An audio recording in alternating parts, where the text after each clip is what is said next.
What's going on, you guys? Oh, shit. What's going on, you guys? What is going on? This is your boy, Scotty by Nature TV, and we're here for a brand new episode of Yes for the Mess, where we talk about celebrity gossip, hot topics, and all things reality TV based. I hope you guys are having a wonderful, wonderful Wednesday night, and I am doing the exact same. What is going on, you guys? I hope you guys caught my collaboration with Evanier Entertainment, aka Pierre. We did like a mid-season Kiki about Love and Hip Hop Atlanta. If you haven't seen it, the link is on my community wall. Make sure you guys go and check it out. I had so much fun with Pierre, but we always have a good time when we collaborate with one another. However, okay. I decided to come in tonight because, I ain't did nothing today. I went to work, but it ain't really nothing going on right now. It's just a lot of Diddy stuff going on. And I know as a blogger, as a person that report the news and things like that, I know I got to follow through on the stories and things like that. But you do know that we're here. We're here for a late night live. Y'all know you see the lights are off. Just a little bit of a ring light, giving a piece of ring light right here or whatever. But before we get into anything, let me let you guys know what's coming up. Now, tomorrow is the Chasing Panel After Dark, and we will be in the members only for the whole thing. The first two episodes of the Chasing Panel After Dark, we were definitely doing it public at first, but swiftly and professionally moving it into the members only thing. But now we're doing it members only, so you have to join the membership in order to see it at all. So make sure you guys join the membership. You have to be on a laptop or a PC in order to join. It's hard for some people with certain phones to do it, to join the membership over the phone. It's kind of hard to do so. So I would prefer you guys pick up your laptop, pick up your PC, desktop, or whatever you got, and just do it that way. You feel what I'm saying? So yes, make sure you join the membership so you can see things like the Chasing Panel After Dark, as well as my readings of my books. I haven't read my book, That's Why You're Lonely Part 2, in about 2 months. And now that I'm settled here in Atlanta almost, I will be back to finishing off part 2 of That's Why You're Lonely. Okay. What else is going on with me? Be sure to tune in for a review of Love and Marriage Detroit. Since I've been in Atlanta, I've been busy. So the Detroit reviews have been late, but I don't foresee Detroit being no more than a day late this weekend, because I do have 2 things to attend to this weekend. So just be on the lookout for it, y'all. But also, last thing, be sure to tune in, because the Whether You Like It or Not panel is on the way back, y'all. Okay, we will be back on October the 7th, and you will be seeing Scotty by Nature TV giving you the real tea, Really Be TV, Simply Sakina, and Yakratis with Josiah in a limited capacity. But we also will be bringing back our special guest stars, as we did last year with Busy Blue and Schoolboy. You may see an appearance from Reggie here and there, and you may see one from L Teddy. You may. Okay. So with that being said, let's get ready to get into the mess. And I see that we're already at 100 people in the chat. If you're brand new to the platform, go ahead and subscribe to my channel, and also like the video. So let's go ahead and get into some of the things that we're here to discuss tonight. And let's talk about EVE, how you do that? EVE, how you do that? Okay, one of my favorite female rappers of my time, Miss EVE. Now, if you guys know, she put out a memoir. She put out a book about her life, which is crazy because I was listening to T-Boz's book about her life today at work, and it got me through my whole work shift. It's called A Sick Life with T-Boz. Y'all need to really get into it if y'all never have. But Eve putting out a book about her life, and there was a quote in the book that went viral about Jay-Z. Now, y'all know that there's a Jay-Z hate train at this particular point, y'all. Ever since the Super Bowl stuff with Kendrick Lamar being announced to be on the Super Bowl, on the halftime show, Nicki Minaj going after him. It's been so many people going after Jay-Z. It's been a big Jay-Z hate train for the last couple of days right now. But Eve went on a Breakfast Club while she was promoting her book to explain what the comment meant to her when Jay-Z said it. Let's get into it, and then we'll be right back. Part in the book is unbeknownst to Jay-Z, he put a battery in your back. Yeah. Early. Yes. It's funny because that was one of those things that we were like, do we put this in there? Because I know how people get, but it's nothing bad about that. I didn't think so. It's one of those things where It was a very amazing phone call that I needed. That was one of those. I always felt like I was the underdog anyway. And he wasn't saying it out of malice or mean. That wasn't about that. It was facts. Really. It felt like he was trying to temper your expectations. Yes, exactly. But I was like, okay, let me see. I'm gonna show you. Yeah, it's all good. It's all good. And it went on to be fine. But and like I say in the book, we all have that person, that something, no matter what industry or whatever. You know what I'm saying? We all have that thing, or someone says something they don't even fucking know that you're like, okay, I'm gonna use that. No problem. Another good part in the book is unbeknownst to Jay-Z, he put a battery in your back. Yeah.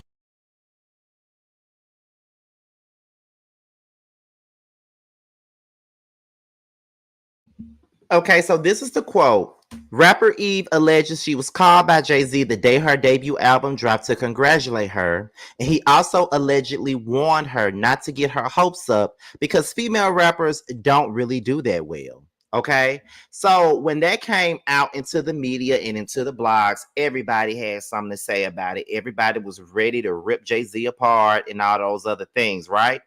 But when you think about it, what Jay-Z said was not a lie back then. You know what I mean? Like, just think about it. After Eve's second album, she did start to fizzle out and she went into the movie arena. She went into the acting arena. Back then, there were so many female rappers out. You was lucky to get a third album as a female rapper. A lot of shelf life for female rappers was not that long. Like, we're gonna be honest here. You know what I mean? Like, I don't feel like that comment was really negative. He was really telling her what she needed to hear, because there was a shelf life of female rappers back then. You got to be real. Most female rappers never made it past their third album in the 90s. The only one that was able to have like 5 or 6, rap albums was Missy Elliott. Super Duper Fly, The Real World, Missy So Addicted, Under Construction, This Is Not a Test, and The Cookbook. Missy was one that was able to have 6 studio albums as a female rapper. Eve only had 3. For the most part, she had Let There Be Eve, the Rough Riders First Lady. She had Scorpion, and then she had Evolution, and she released Lip Lock over 10 years later when she was no longer in her prime. Lil' Kim, Hardcore, The Notorious K.I.M., La Bella Mafia, and The Naked Truth came out when she went to prison, okay? Foxy Brown, The Ill Nana, China Doll, and Broken Silence. She did not get past her third album. The Brat, Functified. I cannot remember what her second album was named, but I know it had Sitting on Top of the World on there. Number 2, that's the second album. Number 3, Unrestricted. And her fourth album was Limelight, Love, and Nightclubs. Her first 3 albums did pretty well, but her fourth album, the Limelight, Love, and Nightclubs, did not do well. Like, after your third album, you're normally done for as a female rapper. You know what I mean? So you got to find other avenues to keep yourself afloat. And to be honest, Eve's fourth album was supposed to come out on Aftermath, and she was only able to scratch the surface with Tambourine. You know what I mean? That was her hit for 2007. So what Jay-Z said was not a lie back then. Like, female rappers did not have the longest shelf life at all. If you know music and you know the music industry and you know music sales, and if you read Billboard and The Source and things of that nature, you would know that female rappers would struggle after their third albums. I don't know why, but they would. You know what I'm saying? And by their third album, they don't sell as much as their first 2 do, right? Just think about it. Hardcore,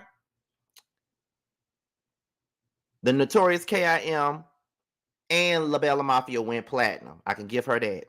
The Naked Truth did not even scratch gold. If it may be gold by now, but back then it was not. Eve's first 2 albums, the first one went double platinum. The second one went platinum. The third went gold. Foxy, her first 2 albums went platinum. but Broken Silence went gold. Okay. Da Brat, her first 2 albums went platinum. I think Unrestricted may have hit gold, or by now it may be platinum. Like when you really think about it, it never really just goes like that. So with Jay-Z saying what he said, it wasn't a diss. She knew it wasn't a diss. But one thing about Eve that I really hate is that she's very underrated. I feel like when it comes down to female rappers of the 90s, she never really just gets her credit or her just due. I always felt like Eve was one of the underdogs in the whole 1990s golden era of female rappers. I mean, when you thought about 90s female rap, the main names that you would hear would be Kim, Foxy, Missy, and probably Lauryn Hill. Those would be the names that you would hear a lot when it came down to 1990s rap. And it could have been because Eve came out in 99, which was like literally the tip of the 90s. But no one ever gives her the props that I feel like she really does deserve. Eve was the jam, okay? She was the pit bull in the skirt. Let me tell y'all something. And I love these type of conversations. This is why I'm moving into music content later in the year. But this is why I love these kind of conversations, because it take me back to Back in the Gap when I was so into music. Eve was my favorite female rapper back then, growing up. Eve came out when I was in the 5th grade. She came out with What Y'all Niggas Want, okay? And she had the braids to the back. And back in Mississippi, when she had that blonde hair with the braids to the back, and the girls would have those braids, they would call them the Eve braids back then. I don't know if they called them that everywhere else, but I know back in Mississippi when we were growing up, they would call those the Eve braids. When you had your hair, your braids to the back like that, they was calling them Eve braids. And then she came out with that song. Then she came out with Got a Man That I Think I'm Gonna Love Forever, and forever we'll be together. No matter where he goes, I'll be thinking. Like, don't get me started. Oh my God. Then she came out with Love is Blind, which is probably one of my favorite Eve, if not my most favorite Eve records of all time. My favorite female rap joints of all time. Love is Blind was a very important song, and it was a very important song to me. During that time, my mother was dating my stepfather, well, ex-stepfather now. They wasn't married yet. My mother was going through DV, domestic violence. He would put his hands on my mama quite a bit during that time. And I remember playing that song for my mama when I was 10. And she loved that song. And to this day, my mother still plays it. Like, it's just everything that she spoke about, I related to it. If you listen to that very first album, that's one of the things that I love about me and Jamie. Me and Jamie both got that same love for Eve. If you ever heard our first album, Let's Talk About Broke Ass, the Let's Talk About record, or the song she did with Missy on there, Ain't Got No Dough, the song that she did, Heaven Only Knows, one of my favorite records on the album. I've always been a sucker for songs that are introspective and talked about the artist's life, which is partially why one of my favorite albums by Mary J. Blige is My Life, because she spoke about her life. It's very introspective. I love those things. She had another record on her first album called what's it called? We Own That Shit. It was basically about her and her girls robbing a bank. It gave, like, set it off, so to speak. You know what I mean? Like, that whole first album was just classic to me. Hey, yo, I don't even know you, but I hate you. See, all I know is that my girlfriend used to date you. How would you feel if she had you down and you tried and tried, but she never could escape you? She was in love, and I asked her how. I mean, why? What kind of love from a nigga would black your eye? What kind of love from a nigga every night make you cry? What kind of love from a nigga make you wish you would die? I mean, he bought you things and gave you diamond rings, but them things wasn't worth none of the pain that he brings, and you stayed. What made you fall for him? That nigga had a power to make you crawl for him. I thought you was a doctor, be your call for him. Smacked you down because you said you was too tall for him. That wasn't love, baby girl. You was dreaming. I could have killed you when you said your seed was growing from his semen. Okay? Period. But you know what my favorite part of that song is? My favorite part of the song is when she gets to the very last part of the record, and she be like, I don't even know you, and I want you But no, the facts when I saw the blood pour from her head. See, I lay down beside her in the hospital bed, and about 2 hours later, doctor said she was dead. Had the nerve to show up at her mother's house the next day to come and pay your respects and have the family pray. Even not, you wouldn't even let a tear drop. And before you had a chance to get up, you heard my cop. Bring it to me now. I ain't God, but I pretend. I ain't start your life, but I'ma bring it to an end. And I did. Clear shots and no regrets. Never cops coming not to come and knock me under the jail or whatever. Fuck that, my sister. You could never figure out, even if I let you live, what I love was all about. I consider her my blood. It ain't come no thicker. Okay. Then she got her second album, the Scorpion album, right? It had Who's That Girl on there, Let Me Blow Your Mind. It was a song that she did with Trina and the Brat called Gangsta Bitch. It was another song that she did with Mashonda called Be Me. And she had another introspective song that I love so much with Tina Marie called Living Life. It's so hard. Evolution, it had the Alicia Keys collaboration, Gangsta Lovin', it had Satisfaction, it had so many different records. I feel like Eve really could have been, and I think she was very well going into being the next, the Queen Latifah of the 2000s, because she had the album, she won a Grammy, she had her own sitcom. Like, Eve was really on her way. And Sharice, no, you are not the only one that loves Satisfaction, because that is my jam. I love Satisfaction, one of my favorite Eve records. I know that shit word for motherfucking word. And Gangsta Lovin' is a song that's near and dear to me today, because it simply describes where I am in my life right now. If you know, then you know. So shout out to Eve for going on the Breakfast Club while promoting her book, and just pretty much letting the people know that what she said was not in vain. What Jay-Z said was not in vain. It was not to disrespect her. It wasn't even to make her feel bad. It was just him telling the truth. Okay.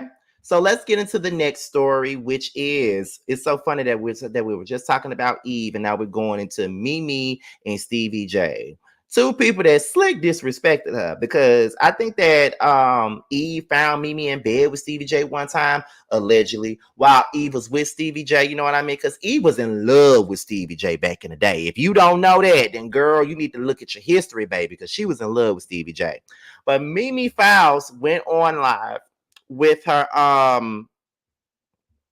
dear friend Claudia Jordan, and Mimi Faust reveals that she had a dating show on BET, but it got canceled due to Stevie J's relationship with Diddy. We're gonna get into that, and then after that, we'll be back.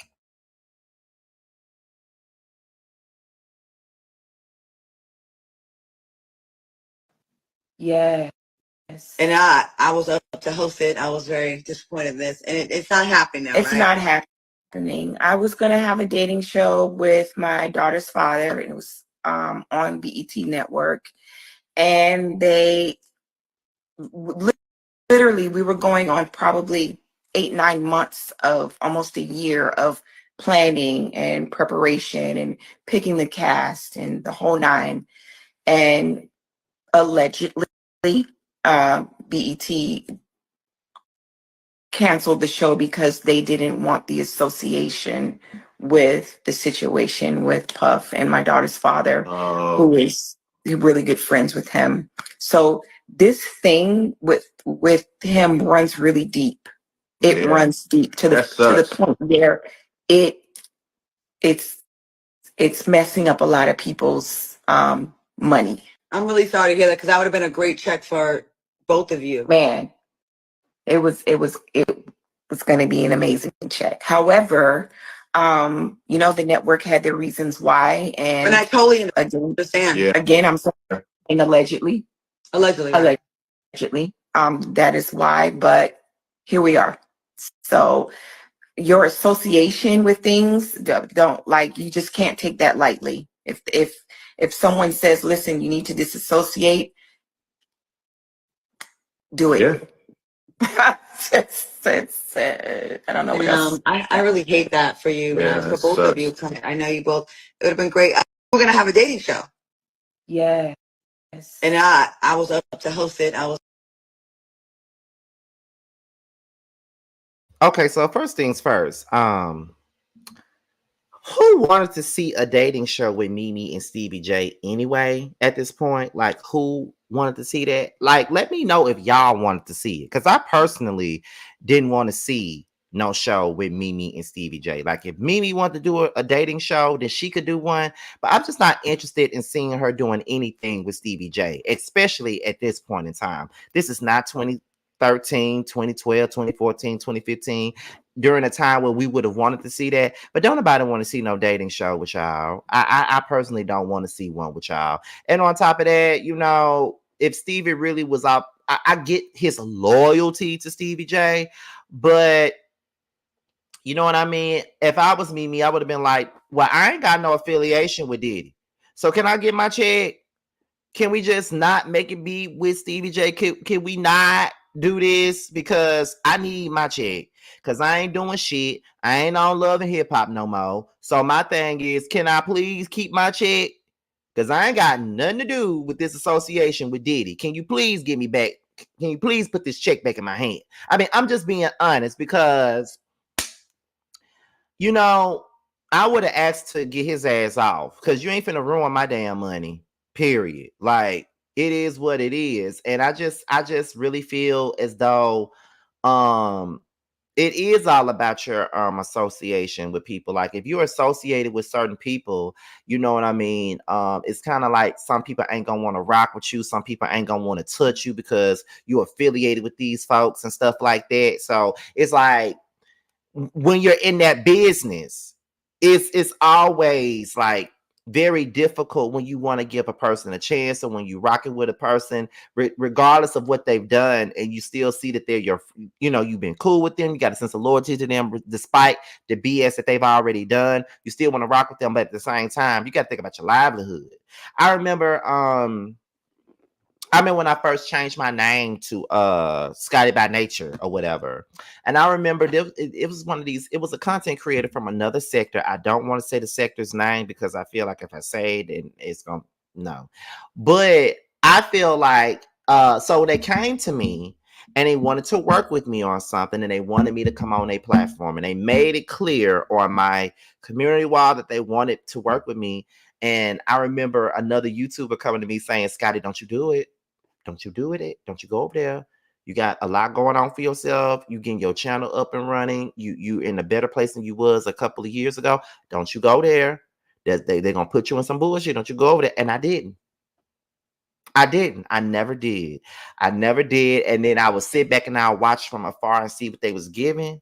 And when I was watching from afar and I saw what they was giving, I'm like, okay, I see why they told me not to do it. So sometimes you have to just think about your surroundings and the people that are in those surroundings, and just think about how that will affect your livelihood. Because in this industry, it's all about who you know, who you're around. And if you're around certain people that's dirty, or their name is burnt in the industry, then they don't want to fuck with you. And that's just that. I feel like Stevie feels like he can't just leave Diddy behind, because Diddy has done a lot for Stevie J. Diddy is the reason why we know Stevie J. I think that Diddy gave Stevie J a place to stay. So that's probably why he's running around being extra loyal to Diddy.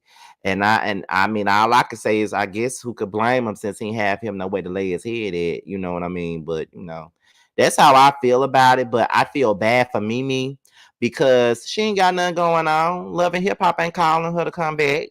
All she gonna do is hold a burrito and sit there and hold a 5-layer taco from Taco Bell and sit there and watch everybody argue. That's all she gonna do. But however, there may have been some people that probably would have watched her dating show on BET. I mean, who knows? But maybe she should have been on that Queen's Court show that they do on Peacock. They just brought a trailer out for that. Lisa Ray on there, Delicious is on there, K Michelle on there.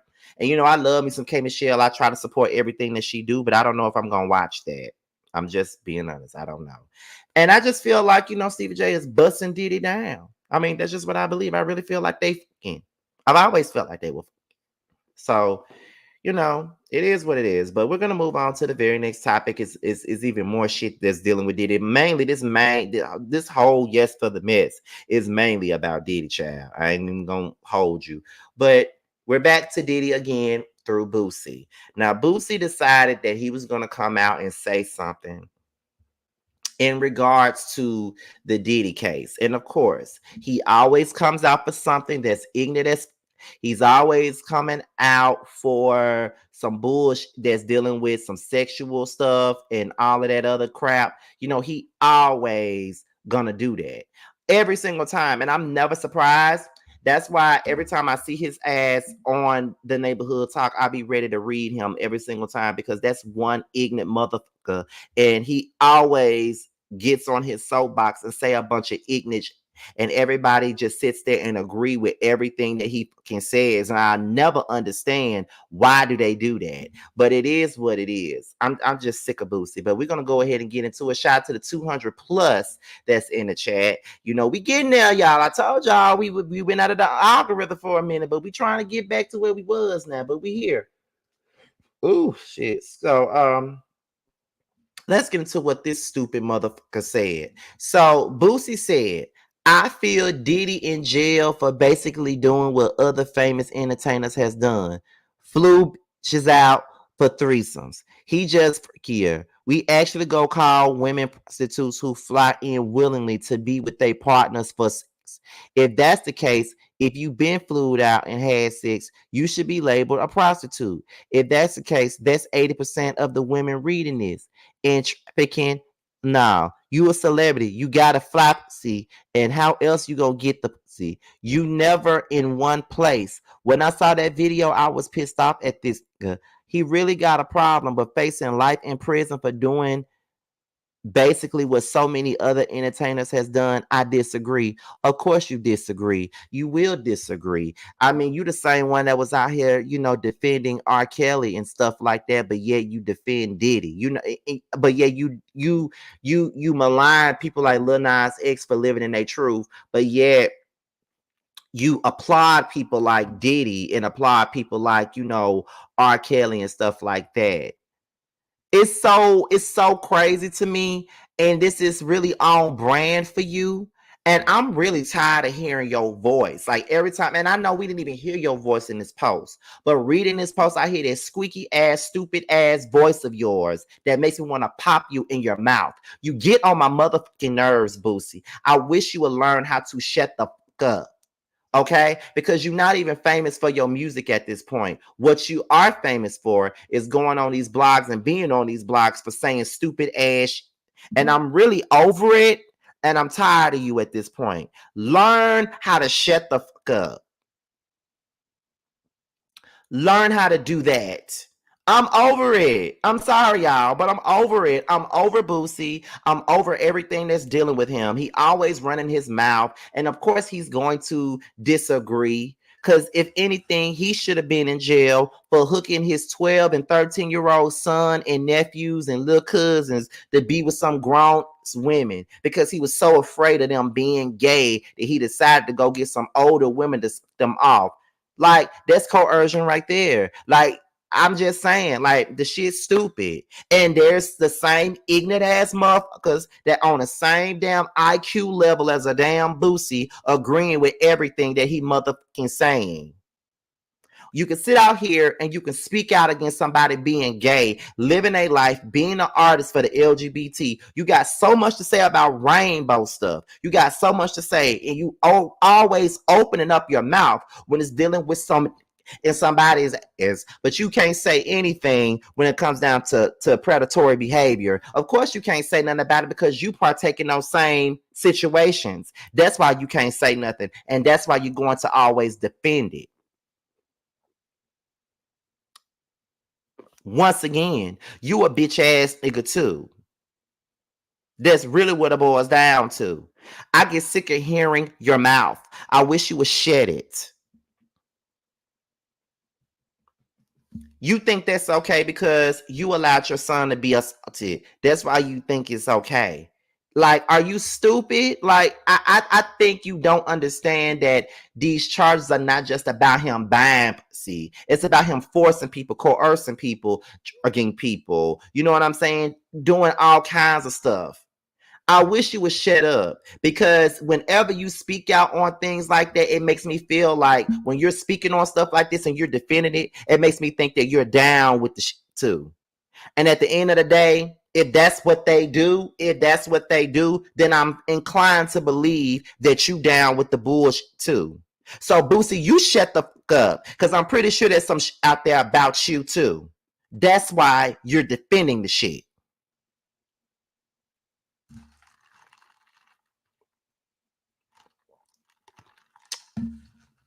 All you know is that these are some sex charges. You have no idea about the racketeering or any of those other things. And your dumb ass can't read. You didn't read the transcript. You didn't read the charges. You didn't read none of the stuff that's going down. You didn't read any of that. So why don't you just shut your motherfucking mouth up?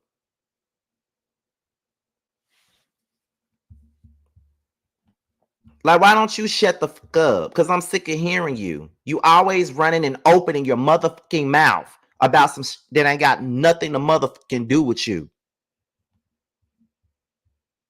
Shut up, stupid ass.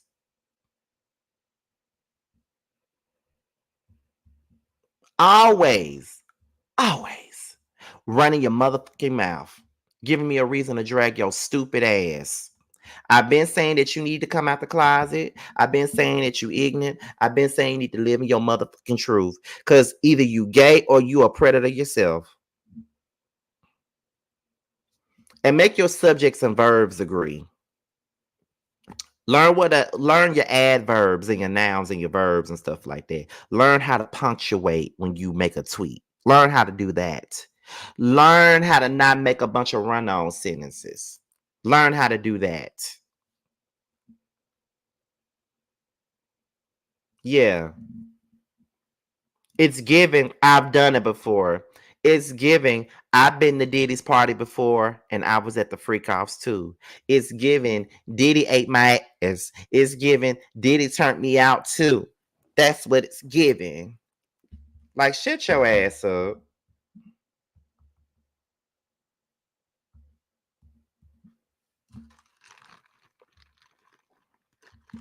Like, shut your motherfucking ass up. Like, I'll never be okay with that.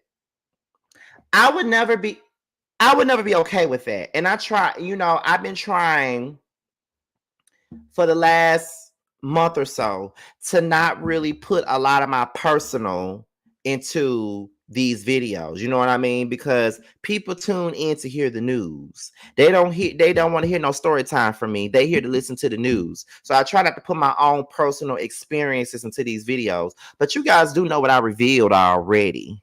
So that should let you know why this bothers me when people just turn a blind eye to certain things.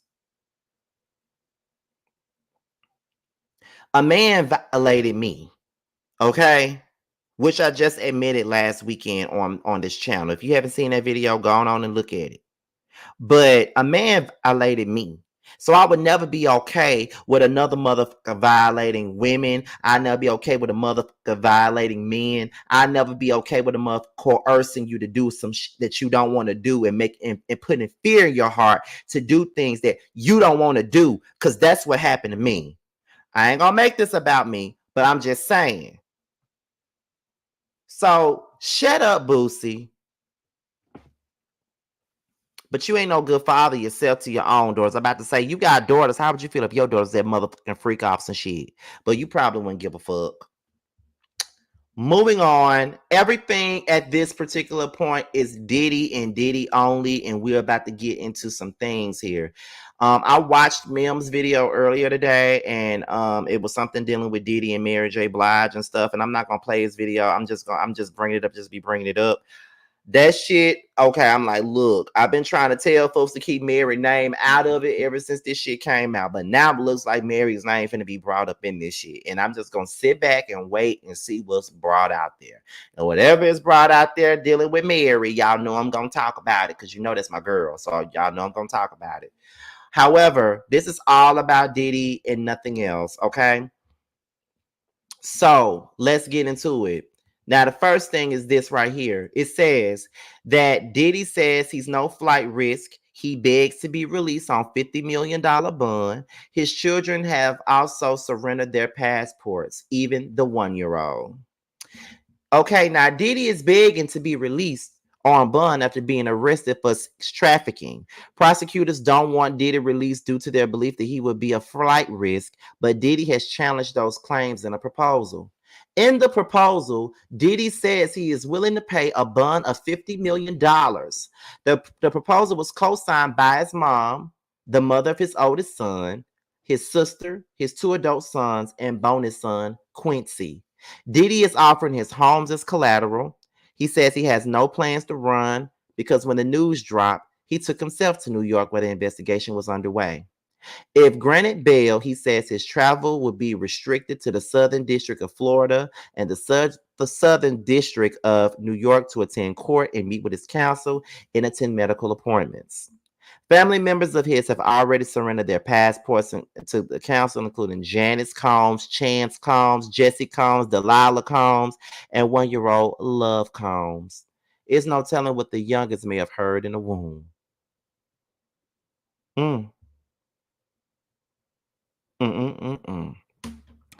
That's one thing. Then they said this. Diddy reportedly had pink powder drugs in his possession during arrest.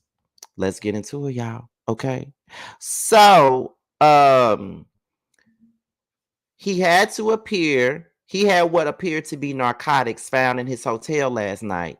Pink powder that have previously tested positive for ecstasy and other drugs. This is a Heartland detention case. His package is woefully inadequate and it only focuses on flight risk. Sean Combs had pink powder that may have been ecstasy in his hotel room when he was arrested yesterday, prosecutors say. Okay. So then, this is where the biggest story is. The judge refused to grant bail to Diddy and must remain behind bars until trial, which he doesn't deserve to be out on bail anyway. Well, all the charges that he got against him, why the hell would he ever be released? I don't see why he should be. He don't deserve to be released. You know what I mean? Like, no, he don't need to be released for a damn thing at all. Like at all. Let him stay wherever the he at. Okay, let him stay there because he needs to think about the shit that he's done. Because, getting him bail, that's making him feel like he still got the power. You feel what I'm saying? So it's like, child, why not, Scotty? Let's get bail. And they shouldn't get bail. What are you saying? You telling me that like that's supposed to change my mind? They shouldn't be getting no damn bail either. Are you serious? No, absolutely not. I don't give a. He shouldn't get no bail. Period. Let's not gaslight me with other crimes and what they get to get bail for, because that don't change what I said. He don't deserve bail, just like people who kill people don't deserve no damn bail. Crimes like that, no.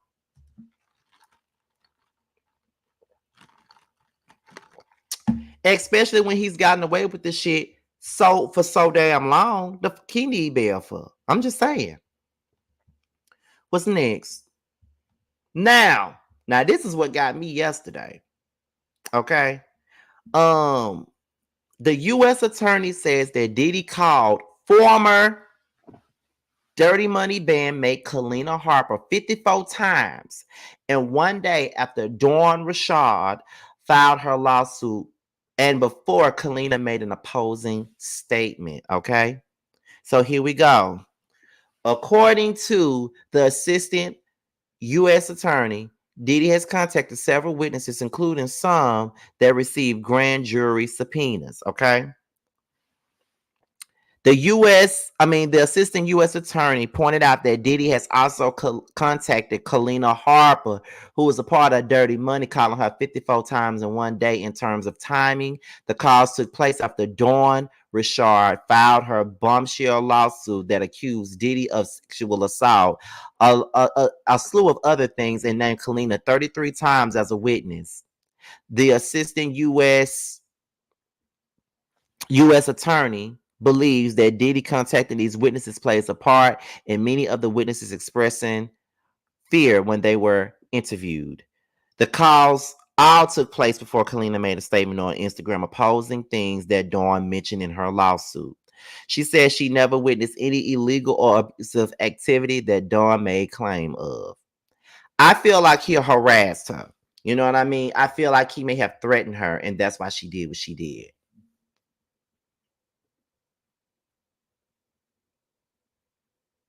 You know what I mean? I feel like he harassed her, but at the same point in time, I feel like this. Even if he did harass her, she still shouldn't have came out and really tried to debunk Dawn's story, making Dawn out to look like a whole lie up in this bitch. You know what I'm saying? So, yeah, Kalina, like, I like you and all, but yeah, you try for that. Like, no lies, no bullshit. Like, you try for that, because at the end of the day, no matter what's going on, you shouldn't have did that. Like, just block this nigga unless he had other ways to get in contact with you, because that's the only thing that I can see. That's the only thing that I can see with this whole thing, is that he had other ways of getting in contact with you. And that was the reason why you just went on and put out the next statement. You know what I mean? So, yeah. I still like Kalina for the most part, but I don't agree with what she did. But one could say that she was harassed and she did it out of fear. You know what I'm saying? But I don't really respect how she played that, if you will. Like, you know what I mean? But I think her husband and Diddy are supposed to be friends, so she probably did it out of respect of her husband, I guess. But that's very male identified and is very fucked up, because you and Dawn were cool. Y'all was working together in Dirty Money. You was there. You seen this.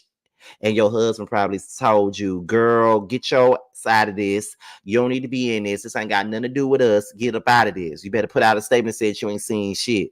That's probably what happened, because her husband also allegedly was putting his hands on her too.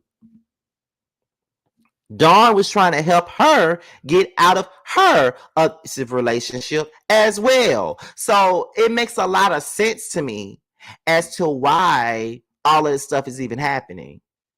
Of course. Yeah, she going through the same thing that Cassie went through. So it's like I don't know. Dawn added others to her court documents. Is it because she black that you don't support her? What the fuck are you talking about? Are you a troll?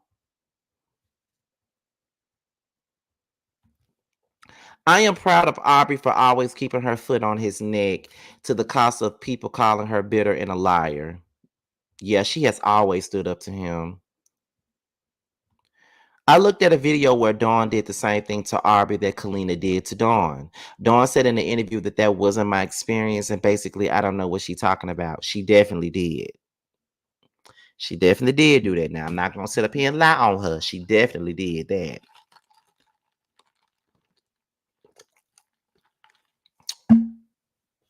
She did that.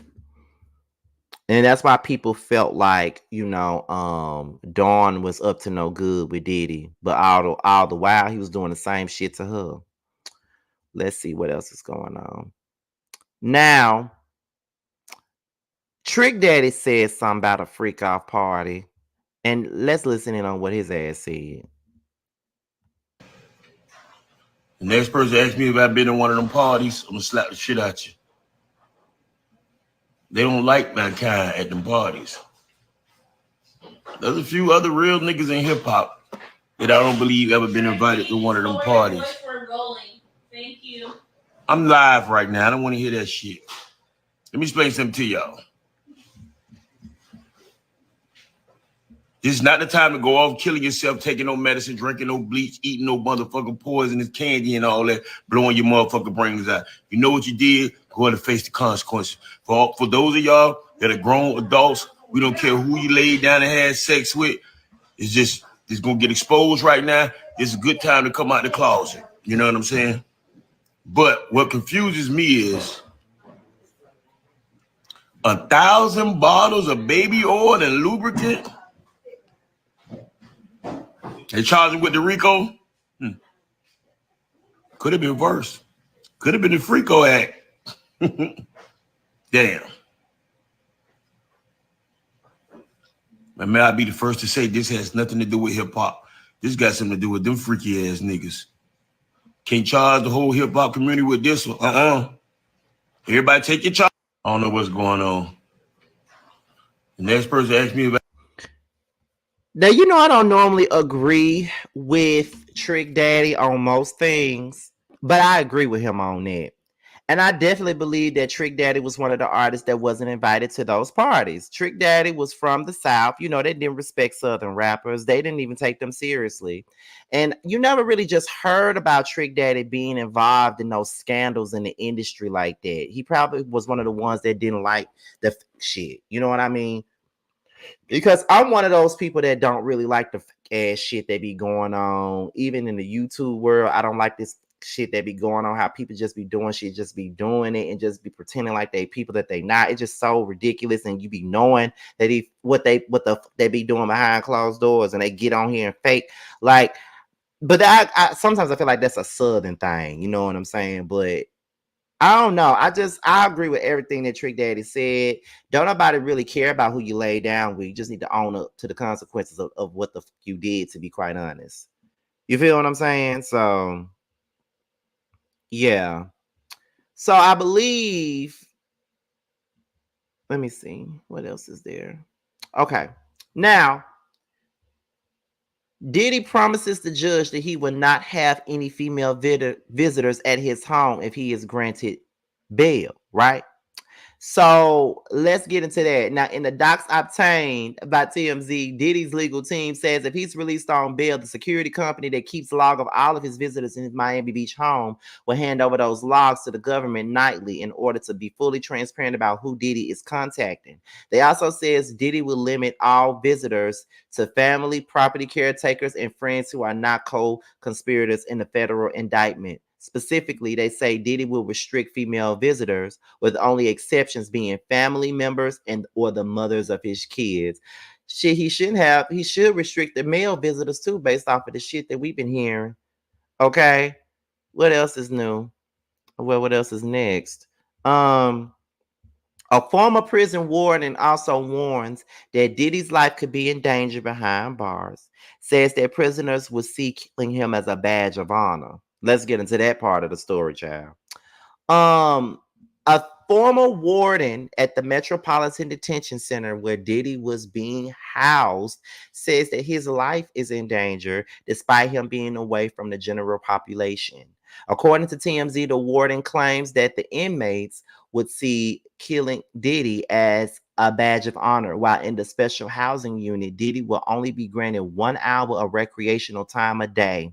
Diddy will be required to wake up every day at 6 a.m. to make up his bed and mop his cell floor. Special housing units take additional time to assess. Sources close to the outlet claim that Diddy won't have much visitation from family due to that reason.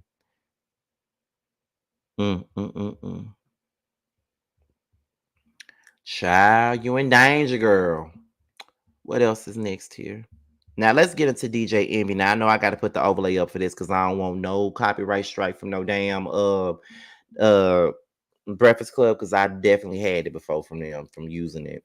But let's go ahead and get into what DJ Envy ignorant ass had to say about Diddy should be allowed to be released on bail. To be appealing the decision to not receive bail today, and he's actually going to be appealing that decision, him and his attorney, with Judge Carter. Judge Carter, because I reached out to Diddy's attorney and I said, well, what's the difference? Why appeal the next day? And he said Judge Carter is a judge that will be presiding over the full trial itself. Different judge, so right? they think that if there will be a difference in that. Do you think he's gonna get a bail? Do I? Yeah, I'm just asking in general. I don't think that Diddy is going to get a bail. I think Diddy should get a bail. And I ain't asking what you think. I said, do you think he's going to get one? I think he is.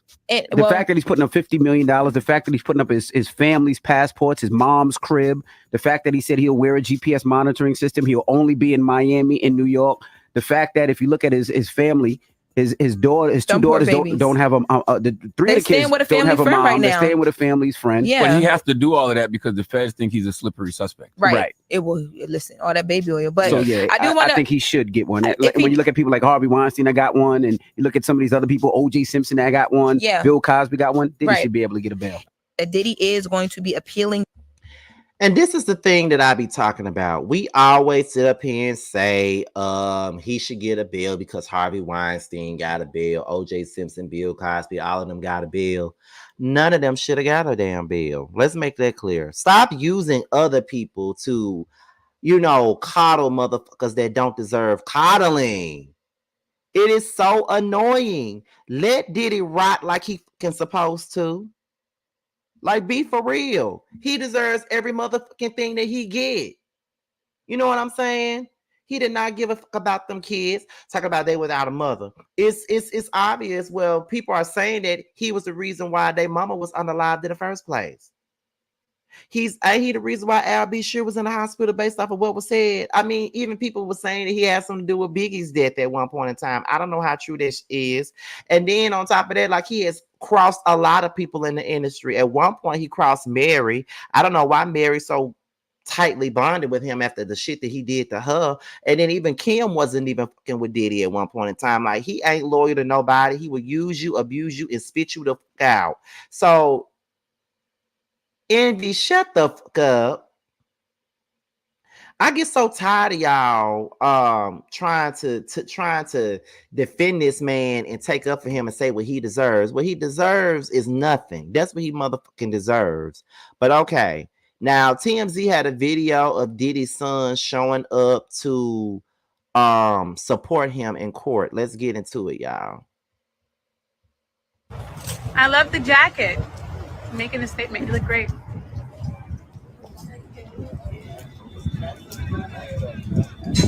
Were you guys surprised that the bail was denied yesterday? I guess you're hoping it'll be done today, correct?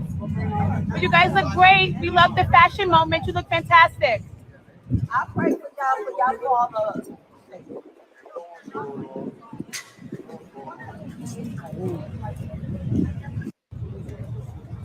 I love the jacket. Making a statement. You look great.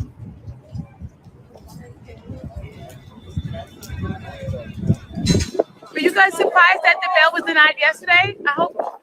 I guess you're hoping it'll be done today, correct? But you guys look great. We love the fashion moment. You look fantastic. I don't know if she was being shady or what, but she said, were you guys surprised that the bail was denied? Were you guys surprised? You look great. You got a fashion moment. You look great. I'm like, girl. Like, girl, what? Oh, my goodness. I could not be a real celebrity at all. Let's see. So then, here's somebody else. It's a long list of reasons used in the argument not to give Diddy bail. The assistant U.S. attorney, Emily Johnson, says his actions and events surrounding 15 years of freak-off shows that he cannot be trusted. Johnson shared the documentation of 6 events dating back to 2009 up to the present year. As previously reported, the drugs provided, more specifically ketamine and GHB. She says those substances prohibited victims from consenting to this acts and recordings.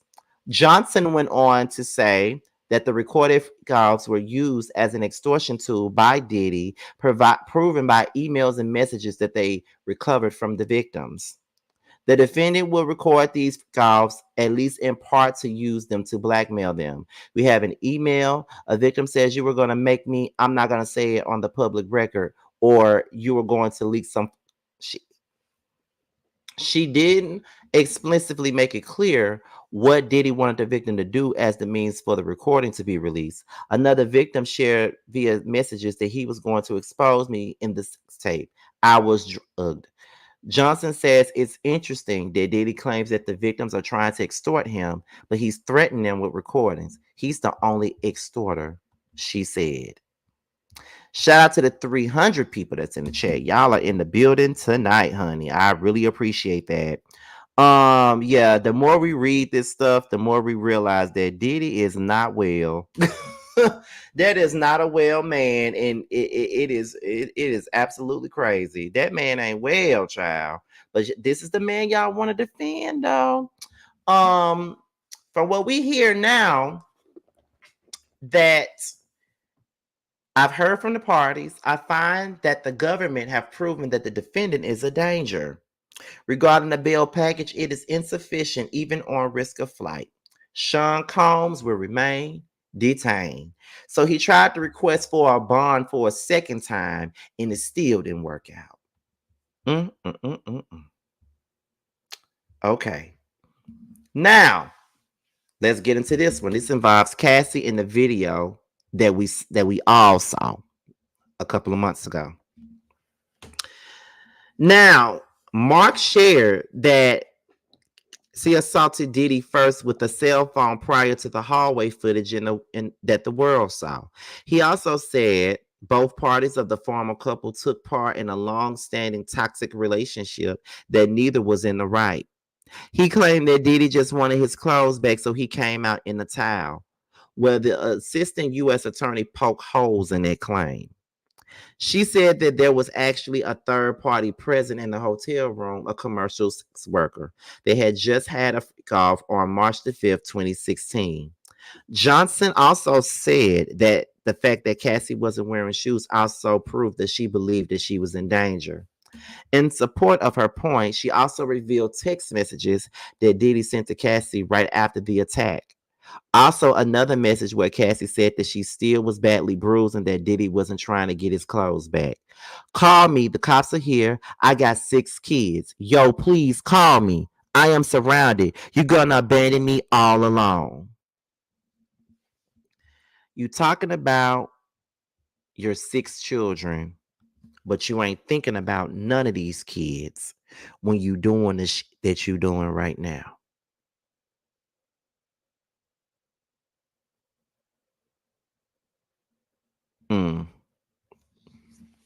So now y'all want to sit up here and try to blame Cassie for what happened.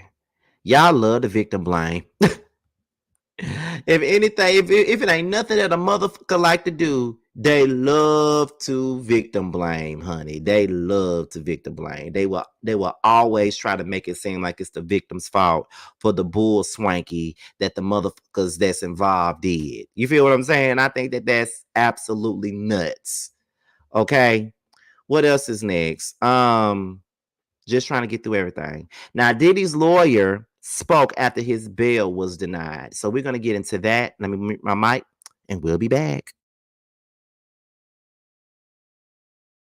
We made a bail appeal to Judge Carter.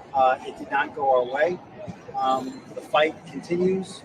We're not giving up by a long shot. I told Mr. Combs I'm going to try and get his case to trial as quickly as possible. I'm going to try and minimize the amount of time he spends in very, very difficult and I believe inhumane housing conditions in the special housing unit in the Metropolitan Detention Facility. And I'm going to do everything that I can to move his case as quickly as possible.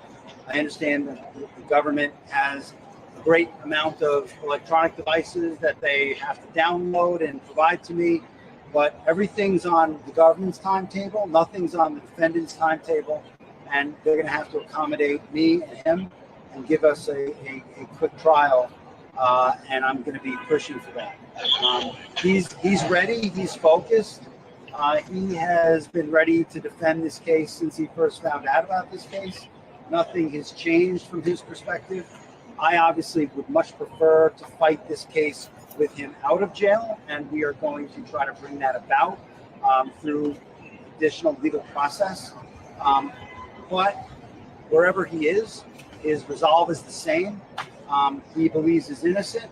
I believe he's innocent, and we're going to fight this case with all of our might until we don't have to fight any longer. I'm not really going to take any questions But at this point, we are moving forward. We're preparing for trial as we speak, and we are considering our next steps and appealing the court's ruling today. All right. Thank you all very much. I really appreciate it. Baby, you do not think he innocent. You just want to get paid. And that's what you paid to do. You paid to lie for these motherfuckers. That's what you paid to do. And I ain't mad at you for it. But honey, yeah. Child, ain't no way in hell that you believe that this man is innocent. Ain't no way you believe it. There is no way that you believe that. You can't.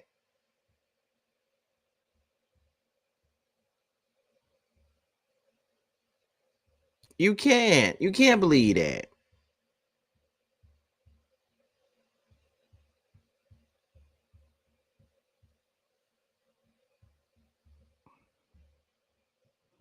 But you know. Let me see something here.